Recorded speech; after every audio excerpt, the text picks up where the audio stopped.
Hello दोस्तों। आज हम लोग स्थानांतरण कृषि या जिसे हम झूम की कृषि के नाम से जानते हैं या फिर इंग्लिश में इसे शिफ्टिंग कल्टीवेशन या स्लैश एंड बर्न फार्मिंग के भी नाम से जानते हैं। आज इसके बारे में हम लोग स्टडी करेंगे क्योंकि आजकल ट्रेंडिंग क्वेश्चंस में आपको अक्सर देखने को मिल जाता है कि झूम की कृषि वियतनाम में किस नाम से जानी जाती है या अफ्रीका में किस नाम से जानी जाती है या भारत के ही अलग अलग क्षेत्र में इसे किस किस नाम से जाना जाता है। इस तरह का कई बार आपको मैचिंग करने को क्वेश्चन दिख जाते होंगे या फिर डायरेक्ट ऑप्शनल में आ जाता है।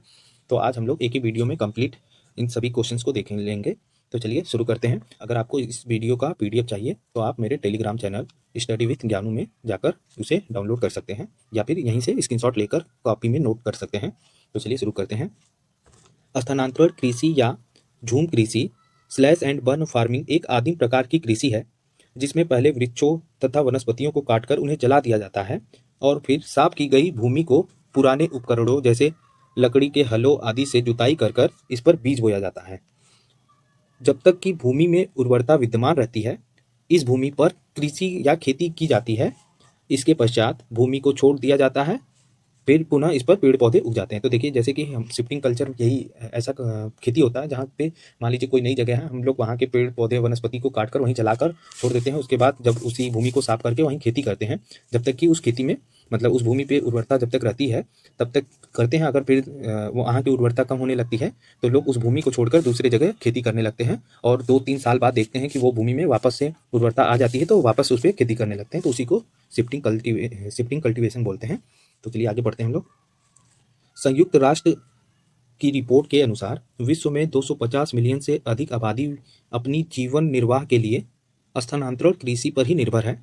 यह विविध रूप से उष्णकटिबंधीय क्षेत्र में बहुत प्रचलित प्रथा है क्योंकि यहाँ जंगली वनस्पतियाँ तेजी से उगती हैं। तो याद रखिएगा ये ज़्यादातर आपको उष्णकटिबंधीय क्षेत्र में ही पाई जाएंगी। तो चलिए आगे बढ़ते हैं। देखिए ये लिस्ट है विश्व भर में स्थानांतरण कृषि के स्थानीय नामों की सूची है। तो इससे कई बार क्वेश्चंस मैचिंग करने के लिए आ जाता है तो आप इसका स्क्रीनशॉट ले सकते हैं या कॉपी में अपने नोट करते चलेंगे। तो मैं आराम से बढ़ता हुआ चलता हूँ।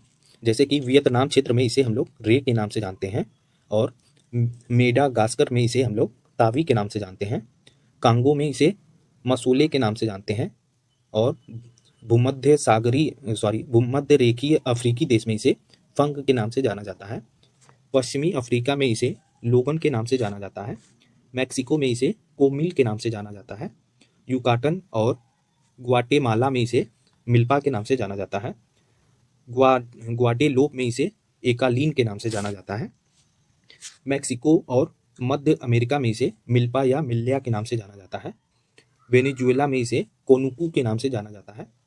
ब्राज़ील में इसे रोका के नाम से जाना जाता है। युगांडा, जाम्बिया और जिम्बाब्वे में इसे चेतेमिनी के नाम से जाना जाता है। फिलीपींस में इसे कईगिन या कैगिंग के नाम से जाना जाता है। म्यांमार या बर्मा में इसे ट्योंग या टुंग के नाम से जाना जाता है। श्रीलंका में इसे चेना के नाम से जाना जाता है। जावा, इंडोनेशिया और मलेशिया में इसे लाडांग के नाम से जाना जाता है। थाईलैंड में इसे तमराई के नाम से जाना जाता है और जावा और इंडोनेशिया में इसे हुमा या हुमाह के नाम से जाना जाता है। तो ये था देश भर में इसका स्थानीय नाम विश्व के स्तर पर। अब हम लोग देखते हैं अपने देश के स्तर पर जो भारत में इसे किस किस क्षेत्र में किस किस नाम से जाना जाता है। तो इससे भी काफ़ी क्वेश्चंस आ रहे हैं। तो याद रखिए भारत में उत्तर पूर्वी भारत में जो असम साइड के हैं, असम, अरुणाचल प्रदेश और मणिपुर, मेघालय, ये सभी पूर्वोत्तर भारत में आते हैं। तो यहाँ इसे हम लोग झूम की कृषि के नाम से जानते हैं। और बुलंदखंड जो मध्य प्रदेश में स्थित है तो मध्य प्रदेश ही ज़्यादातर याद करिएगा। तो मध्य प्रदेश में देखिए एक बुलंदखंड क्षेत्र में है और एक बस्तर जिला है। तो ये दोनों कई बार बहुत डीपली क्वेश्चन में होगा तभी ये बुंदेलखंड क्षेत्र में कौन किस नाम से जाना जाता है उसमें आता है, लेकिन ज़्यादातर मध्य प्रदेश से ही याद रखिएगा।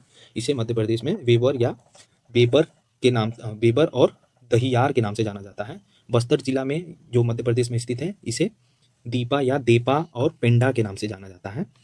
दक्षिणी राज्य में इसे जरा और एकरा के नाम से जाना जाता है। राजस्थान में इसे बत्रा और वालरे के नाम से जाना जाता है। आंध्र प्रदेश में इसे पोडू के नाम से जाना जाते हैं और केरल के पश्चिमी घाट के पहाड़ी क्षेत्र में इसे कुमारी के नाम से जाना जाता है। और देखिए उड़ीसा में इसे उड़ीसा से बहुत ज़्यादा क्वेश्चन आता है। तो उड़ीसा में इसे कोमन, विंगा या बरीगा और धाबी या डाबी के नाम से जाना जाता है।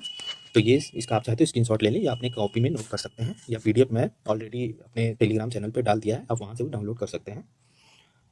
वैसे तो इस प्रकार की कृषि ज़्यादा उत्पादक नहीं होती है, लेकिन उन लोगों को जीवन प्रदान करती है जो उर्वरक या कृषि के मशीन खरीदने में सक्षम नहीं होते हैं।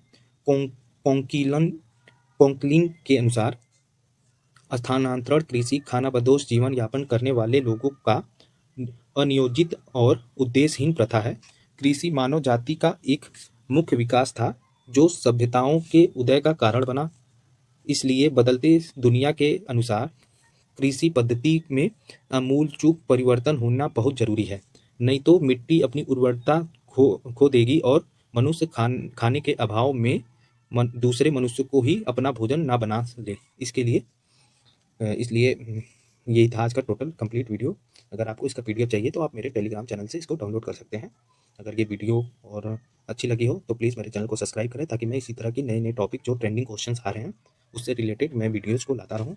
Thank you.